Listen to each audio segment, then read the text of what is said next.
Checkity check. 1, 2, 1, 2. We are live. Holy smokes, we're live. We're live. Well, what the hell is this? I was abducted. What's up, everybody? How you doing, man? How are you? Good morning. Welcome to the program. Unfortunately, I'm the purveyor again of bad news. Look, Hamas is in the process of getting crushed. Everybody around them is getting crushed. We have a humanitarian crises of epic proportions, mass terrorism, mass killing in Gaza under the guise of military operation. And now it looks like close to the 85% of the population in Gaza has been displaced. They're now scrounging for food, drinking water from the ground, the dirty water from the ground. There's nothing to eat. There's nothing to drink. Disease is rampant. There's a spike up in Hep C, hepatitis A. There's no, anything that would resemble a functioning hospital. Right? So it's an all-out, meanwhile, Israel is crying about 10 soldiers that got shot in an ambush by Hamas. 10 soldiers, and they're killing, they're killing 50, 100, 150, 500,000 people as time ticks on. The longer this goes on, no one can survive in that kind of condition. Remember, it's slightly winter right now in Israel. It's cold, and the water is cold, and now they're pumping salt water into the tunnels to flush out the terrorists. And so you got floods. They're blaming the rain for that. But yesterday we found out that that's Israel pumping salt water into the ground where they believe the terrorists are hiding. Right. So that's what's going on there, right? The markets, on the other hand, here in America, the markets are loving Jerome Powell's statement that interest rates may start ticking down in 2024, next year. And markets are a little euphoric right now. They're skyrocketing up 2 and 3% a day. And we'll look at that climbing fact. And Joe Biden is getting impeached. They said Joe Biden, the president of the United States, is getting impeached over his handlings, his son's handling of money. The assumption is that, according to Joe Biden, I had nothing to do with my son's business dealings. Hunter Biden is saying, my father had nothing to do with my business dealings. When, of course, the record shows, at least the record I've seen shows, a deep commingling of activity between the two. Remember, Hunter Biden is nothing without the name brand recognition of a Biden. Joe Biden's phone calls into these, quote, dealings, influence peddlings in the Ukraine and China and wherever else he could get to, are pretty well established, in my view. The Democrats will tell you, well, there's no proof of any of it. There's plenty of proof. There's eyewitnesses. There's people that were in the room, saw the influence peddling. Call it what it is, right? And that's the state of, American politics, right? Joe Biden should be scared, but a lot of the Democrats that made their money in the same exact way, influence peddling, should also be a little bit nervous. And they're scared. They're scared. Trump gets elected. What's Trump going to do? What's he going to do? Trump's going to come after us. Trump didn't come after you the last time, so what are you worried about? Trump let you be, and he went to the people to tell them, what's going on, man. And the people are aware of it, right? 91 indictments on Donald Trump, no effect, 0. His latest, the stupid case, January 6th, alleged insurrection of the United States government. That case is stuck. It's going to be stuck for a while at the Supreme Court level because the Supreme Court is going to have to rule on does the President of the United States have immunity to things of this nature? And it does appear that he probably does. nonetheless, the object here for Trump is to run out the clock on all these fake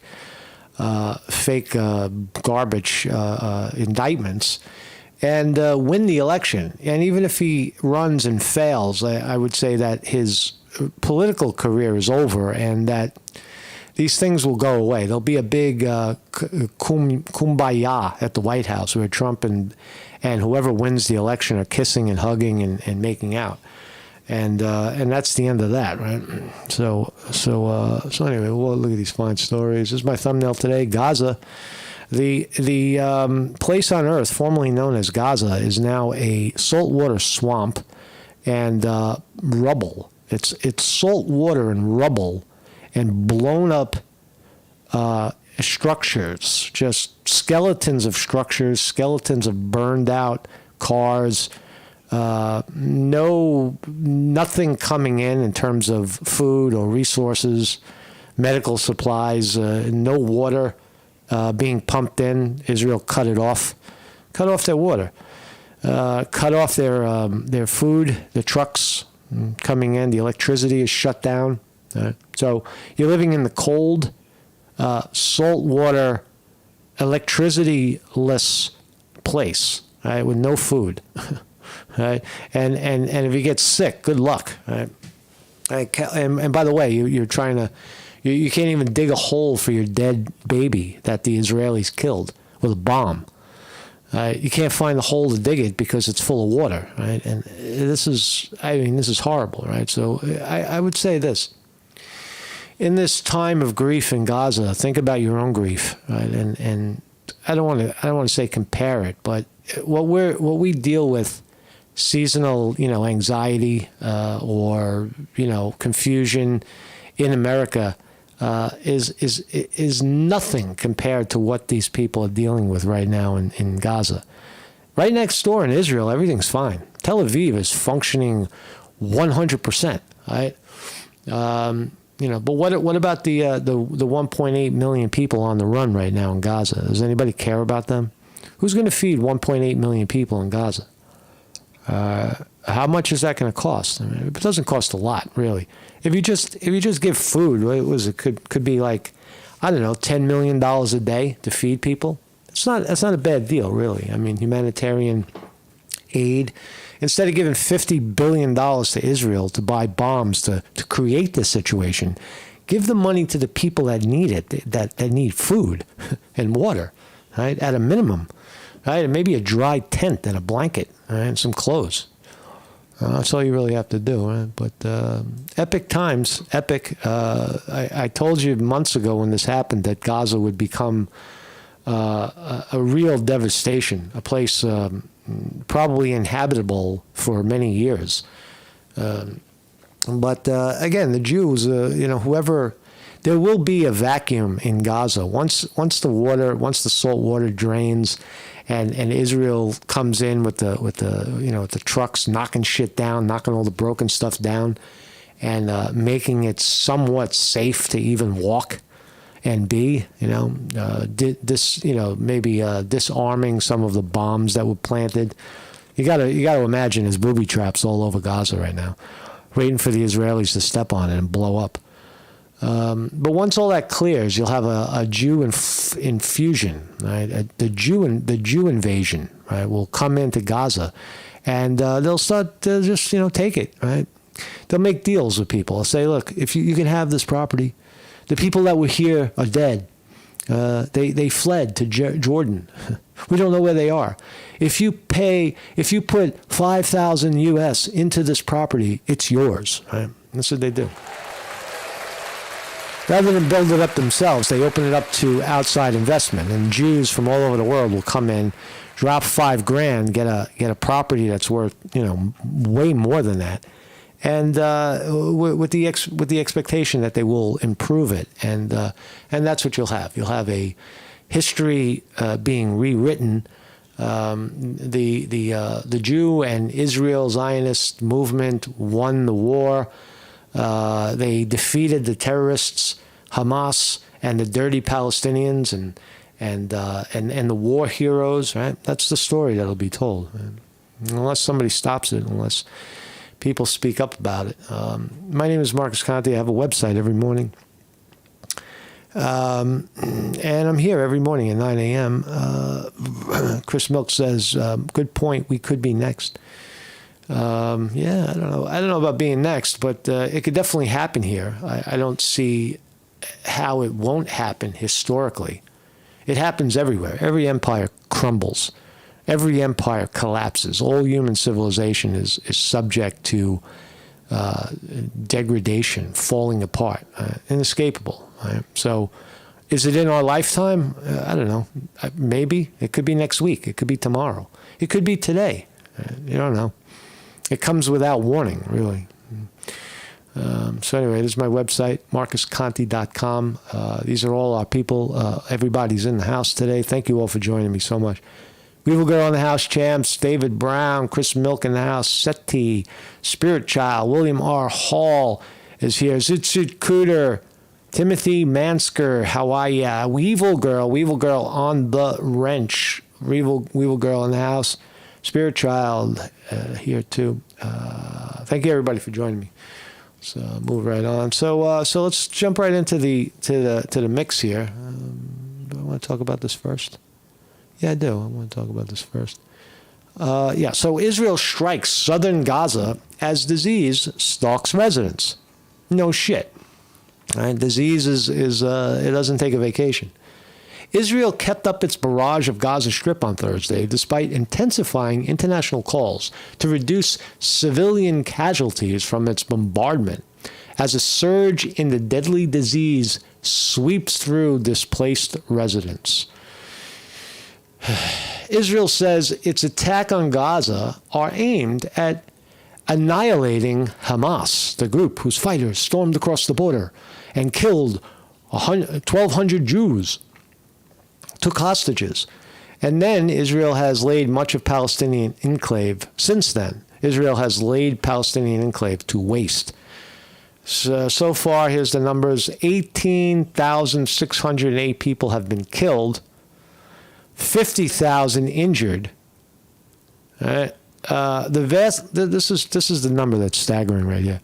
The vast majority of the population of 2.3 million fled their homes. Many sleep rough, leaving them vulnerable to disease. 2.3 million people, right? Now look at this lady, right? What did these people do to deserve it, right? There's a lady's, imagine it, just put your goddamn self in the position for 1 minute. You're sitting on a bench somewhere, I don't know where, and you got your dead fucking baby wrapped in your lap. Right? You talk about tragedy, right? Did these people deserve this? Did the baby deserve this? Does anybody, any of these people remotely responsible for some fucking crazy Hamas action months ago? No. So this is collateral kill. Kill the baby, right? Think these people are going to forget you killed their baby? You think they're just going to go on, well, like everything's okay? You know the pain and the sense of loss that someone deals with when you took away their baby? And that's real. Right? A number of parents came from cases of extreme dehydration, some of which can get to the point of kidney failure or weakening kidney function, says Dr. Ali Baba. There had already been up to 30 cases of hepatitis A, which takes a few months to incubate. So that's going to be, you're going to have a massive outbreak of hepatitis A, which is the deadlier one of the two. And where does it happen? Eating food not fit for human consumption, sharing toilets, overcrowding. Exactly. Right? There's all the dead bodies, right? Dead people. The coastal strip is now facing a public health disaster due to the collapse of its health system and the spread of disease. There they are. There's the brave soldiers. Brave soldiers doing their job, well-fed, well-rested, well-equipped. Right? Telecommunication devices, hand grenades on their helmet.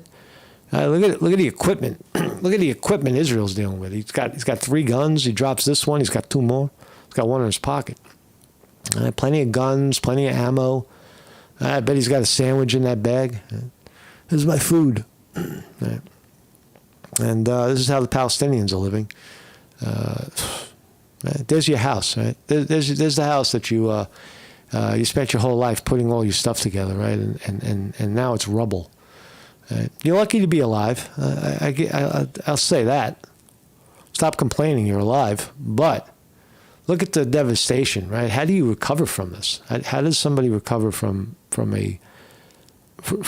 having their properties destroyed like this? There's nowhere to go. The cost of Israel-Hamas war to neighbors Lebanon. The cost of the Israel-Hamas war to neighbors Lebanon, Egypt, and Jordan in terms of loss of GDP may amount to $10 billion. Wow.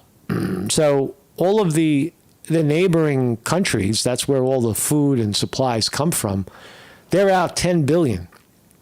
The Biden administration is delaying the sale to Israel of more than 20,000 U.S.-made rifles, while the U.S. still selling the guns. Right? Selling the guns. Right? Selling the guns. Some 271 Palestinians have been killed. There's a lot of killing, a lot of death going on. What else can we find out? Let's keep going. Let's go. So, on the other side, let's feel bad for 10 Israeli troops killed by Hamas. A high-ranking official. Here they are. Here they are. They're such brave soldiers. They headed into Israel. They headed into Gaza from Israel, ready to kill Palestinians on cue. Where are they? Let's kill them. Right? That's what we do. We're military. We kill. Right? It's a killing machine, right? It's a killing operation. Right? We go in and we kill. Right? Oh, no, but we play by the rules. We play by the rules, international laws. We don't break the international laws. We just kill women, babies, and children, and we flood them out and pump salt water into the ground and make their properties unlivable and send them running for the border where we shoot at them and call them terrorists. And if they go into the ground, we drown them with salt water. Right? The rains also raised humanitarian alarm. Not buying it. This is no rain. Yeah, maybe there's some rain going on, but we found out yesterday that they were literally that Gaza, that the Israelis are literally flooding out the joint, right? So they're flooding it with salt water. They're pumping salt water, if you haven't heard. Israel is pumping millions of gallons of salt water into the ground, into the tunnels. They're pumping the water out of the Mediterranean Sea.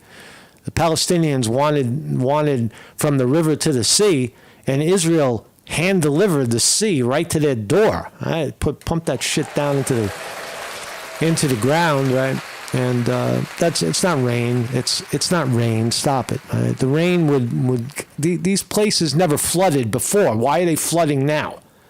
Why is Gaza suddenly flooded? All of a sudden it's raining and it's flooded? Bull fucking shit. It doesn't flood. It doesn't flood like that. It floods because you're pumping millions of gallons of salt water into the ground. That's why it flooded. So let's watch the imagery. Hold on, man. This is it.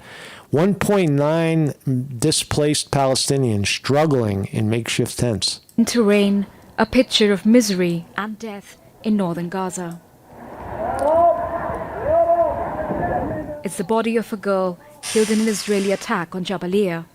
She was found, but there are many still trapped under the rubble in the rain.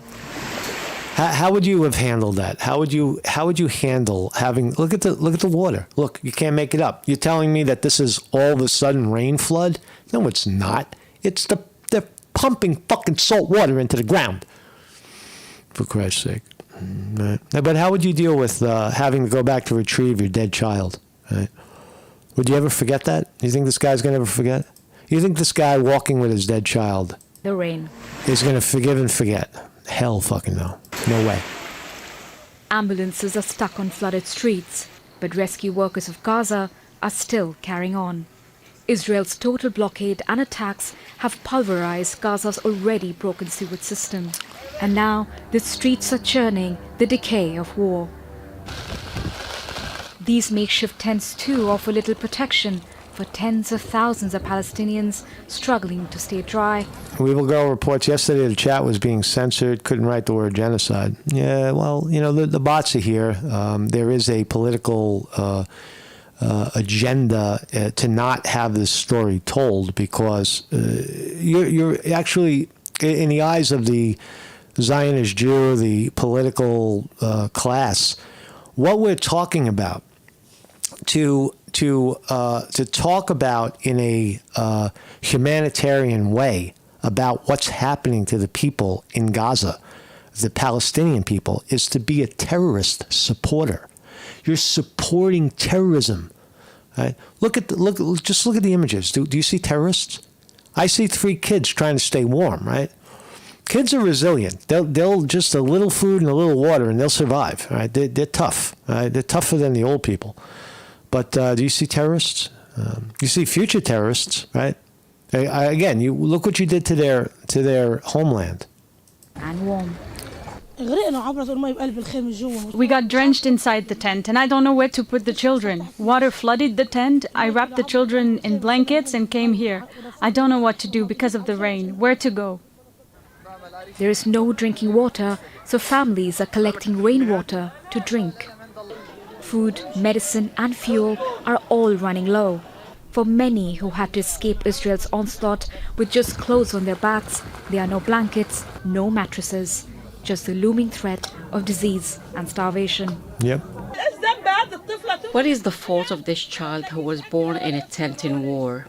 There are no clothes for her, no food or drink. The children here cry for a morsel of bread. I appeal to the world, those who have a conscience, to save us from what we are in and return to our homes.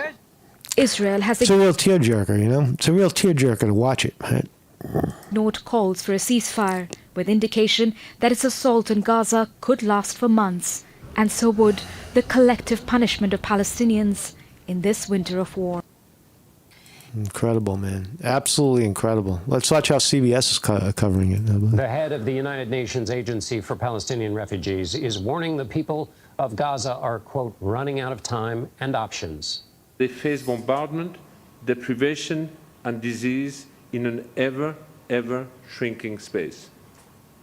They are facing the darkest chapter of their history since 1948. There's the UN saying it's the worst situation since the beginning of Israel's invasion in 1948. Estimates 1.9 million people have been displaced across the Gaza Strip since October 7th. That's more than 85% of the population. The agency's World Food Program says nearly all of those people need food assistance as resources and water run out. Kate Phillips-Barrasso joins me for more. Yep. She's the Vice President for Global Policy and Advocacy at Mercy Corps, a humanitarian organization. Thank you so much for joining us. In a New York Times opinion essay, leaders of some of the world's largest global humanitarian organizations, including the CEO of Mercy Corps, said, quote, "We have seen nothing like the siege of Gaza." Describe what that means in practical terms. Yes, well, as a humanitarian professional who's been, doing this type of work for 20 years, I can say with no exaggeration that this is one of the most extreme situations that I have ever seen. We have 18... The most extreme situation she has ever seen as a humanitarian worker of 20 years. The most extreme. I believe her. 1,000 people who have been killed in a matter of just 2 months, the vast majority of which are women and children.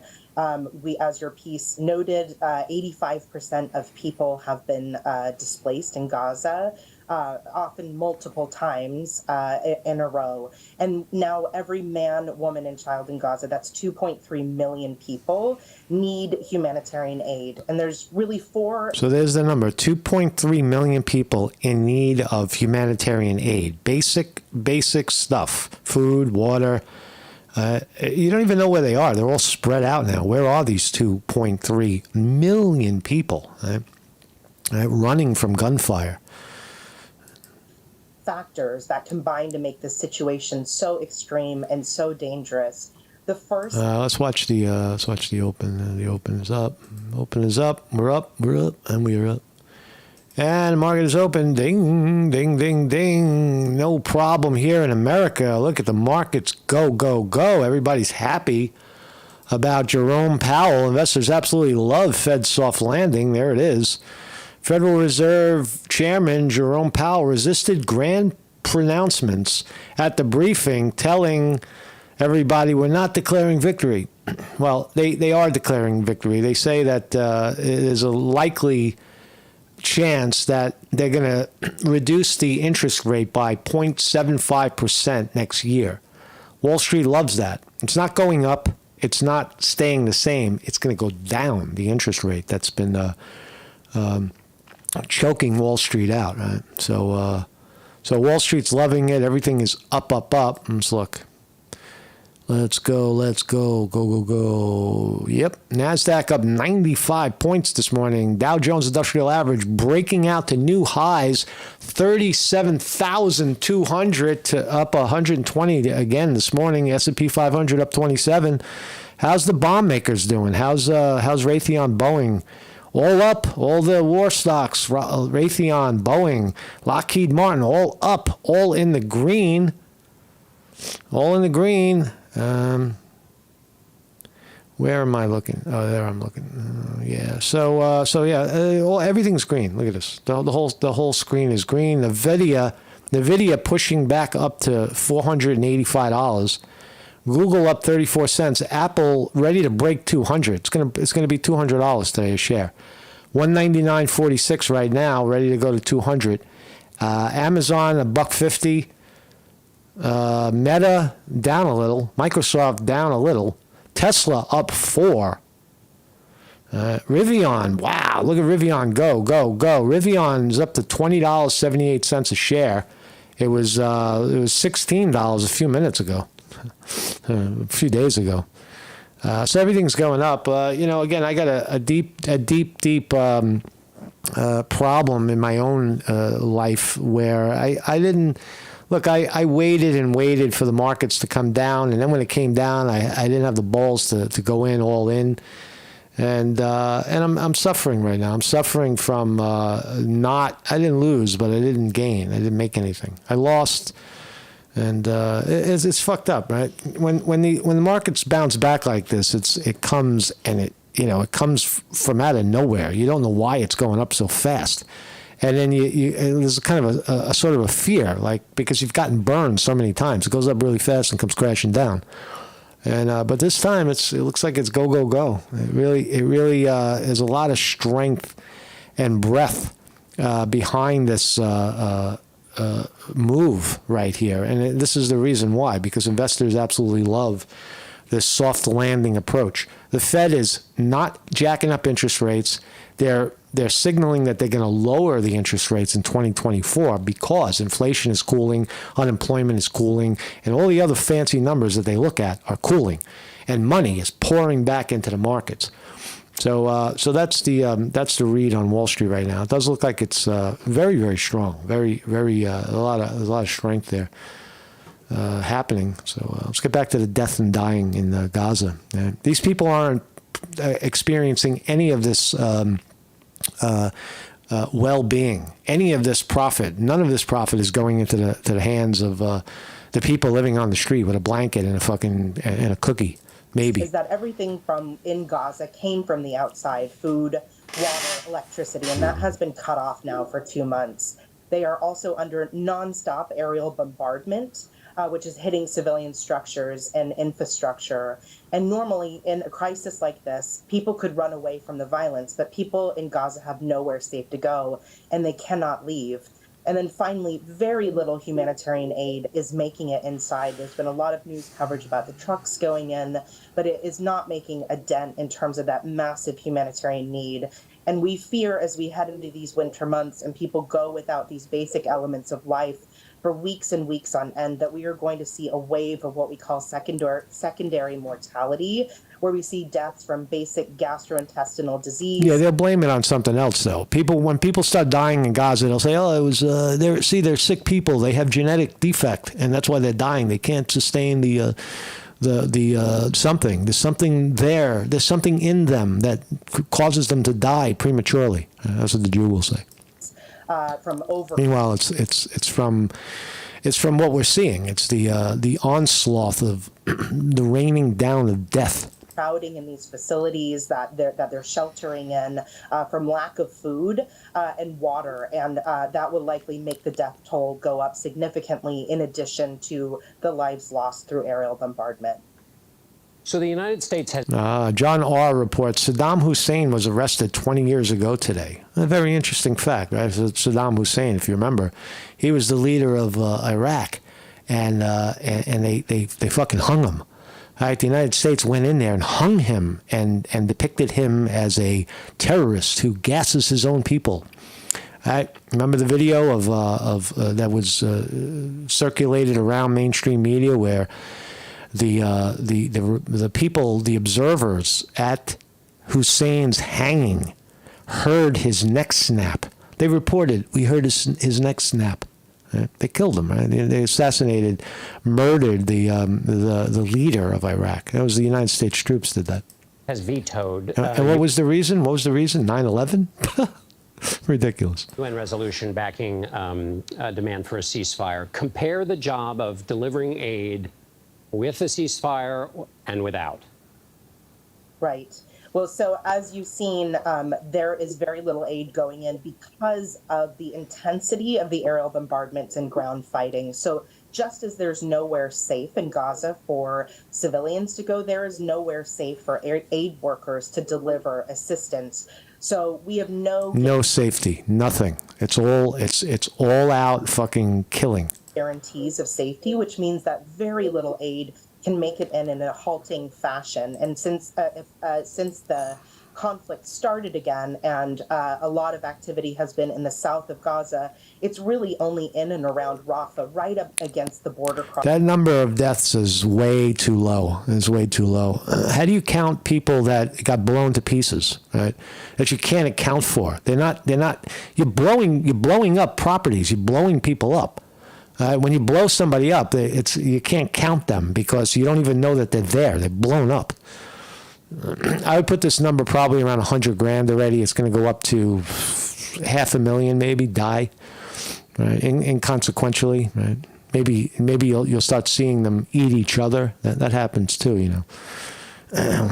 Crossing with Egypt, where any aid can be delivered. So as the fighting continues, we will see barely a drop in the ocean in terms of meeting the need. But when we have the humanitarian pause, a lot more. That was CBS doing a good job right there. Good morning. I was watching this in Breaking news on Capitol Hill, where the House just voted Oh yeah, let's talk about what's happening in America. The Capitol Hill, in Capitol Hill, we voted to impeach President Biden over his shenanigans with his son that he claims he had no dealings with his son, influence peddling all over Ukraine, right?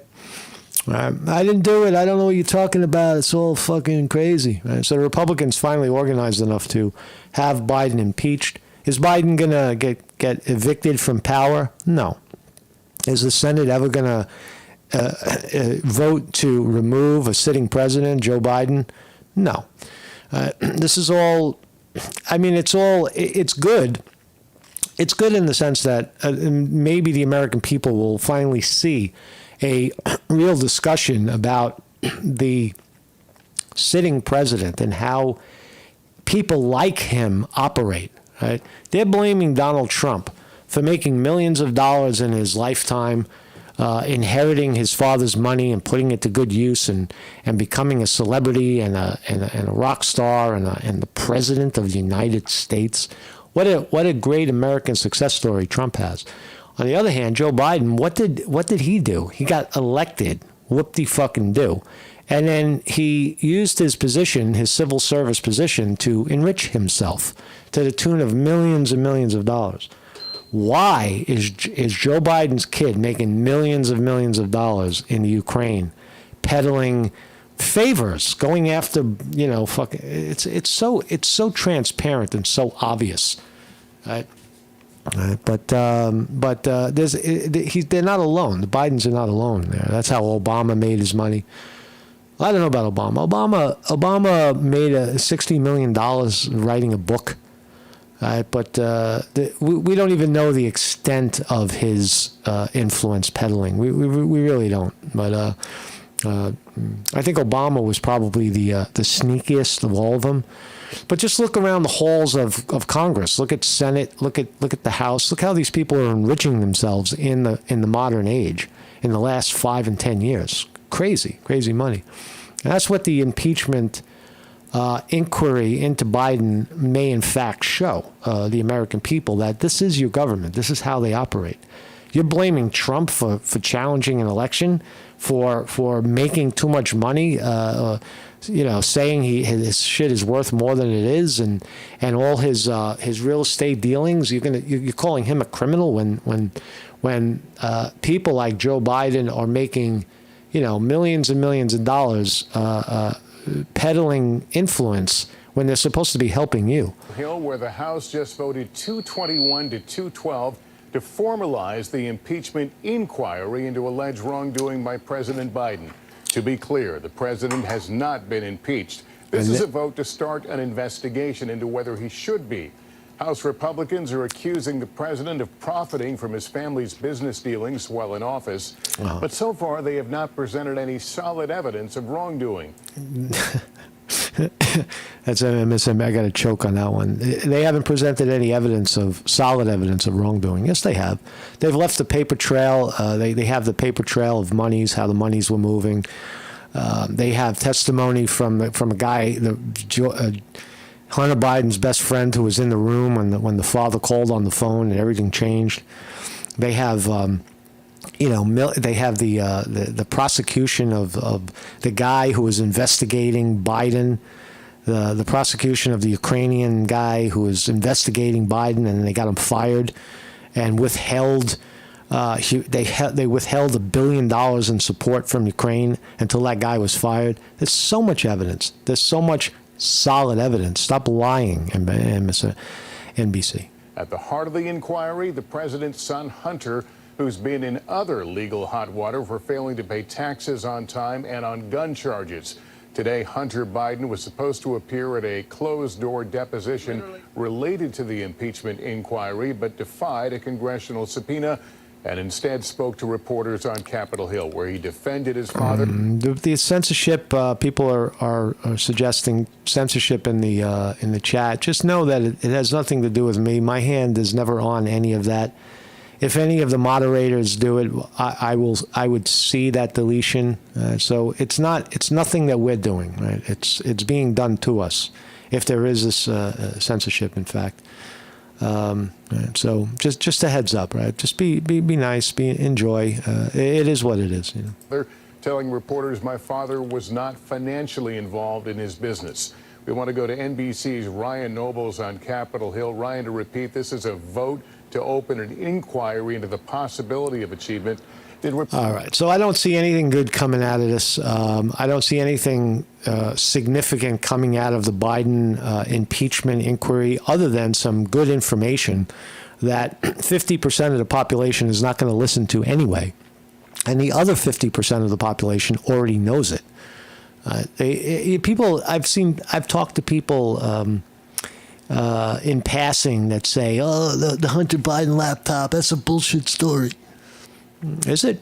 Why is it bullshit? Because Rachel Maddow said so? No, when you look at the details of what was in that laptop, that unfolded, that revealed everything about how they were, the actual shenanigans, how the operation was working. Right? So maybe that'll help the discussion to expose Biden. Does it lean on his support?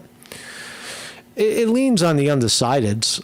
I think Trump gains in that scenario. Again, I don't see how Trump, in a free and fair election, I don't see how Trump loses. He's winning young people. He's winning old people. He's winning everybody. He's winning blacks, Latinos, kids. breaking for Trump, right? So how does Biden survive it? I don't know. Is he going to make it to the finish line at all? I don't know. Let's say one other thing, right? I was listening to and I'll leave you off. I'll leave you with this. Quantum physics, right? Quantum physics. Think about this for 1 second. Right? I was watching an interview with fucking what's his name? It's not Tom Petty. What was the other guy's name? I think it was Tom Petty. Russ Never Sleeps. Hey, my. What's his fucking name? I can't think of his name, man. Oh, man. Who sings Hey, my, rock and roll will never die? Oh, God. Anyway, he said, when somebody in the chat will remind me who he is. He said, right, these are guys with great ears, and they were discussing sound, right? And they were saying that when you record a song, right, they record a song, and they can't listen, they don't listen to it over and over again. They listen to it once, right? And they said that the sound changes from each time they listen to it, right? That's fucked up, right? That these guys, their ears are so... Neil Young, thank you very much. Thank you, William. How did I forget fucking Neil Young's... Neil Young said it, right? And he was, you know how Neil Young is. He's a little weird. And he was saying that that the sound changes when they listen to it. They record a song. Just hear this out for a second. It may not make sense per se, but they listen to music. They play the music and they record it. And then when they're in the studio listening to it, they attest that the sound changes each time they hear it. And then they want to move towards digitizing it because they want to take it from tape and put it on digital, right? And that allegedly saves it. Now, if that is true, if that's true what they're saying, perception definitely changes. Each time you hear something, you hear it a little different. That's true. The change is happening in you. But if it's happening in you, it's also happening outside of you, right? Because change is the only constant. Can you imagine that? So we don't even know when we document something, a sound recording, it is in fact changing. The most sophisticated ears in the world, guys like Neil Young, are telling you that that's true, right? And if it is true, here's the other thing. If that is true, if sound is changing, is evolving or degrading or improving, that means that nobody hears the same thing, right? That each one of us hear our own reality and also see our own reality. That no two people see and or hear and or experience the same thing. And that's pretty profound. That's precisely what... that's total groundlessness, total seemingly chaos, right? And so, I don't know, just think about that for a while. And while you're thinking about that, enjoy your weekend, man. I'll see you guys. I'll see you next time. On that note, this is a new I just put this out from... I've been recording Hare Krishna in different ways. This is the latest way. Enjoy. These are my videos from a walk that I took in Northeast Pennsylvania, looking at waterfalls, and I put Hare Krishna to it. Sounds pretty good. So I'll see you guys next week, and enjoy the song. Thank you, and comment. It's on the Granny Cat channel. I'll leave the link. I'll drop the link in there. Go over to the Granny Cat channel in the chat and just hit the video, let it play, and hit a couple of thumbs up. Let it maybe it'll viral, maybe it will. Peace, everybody.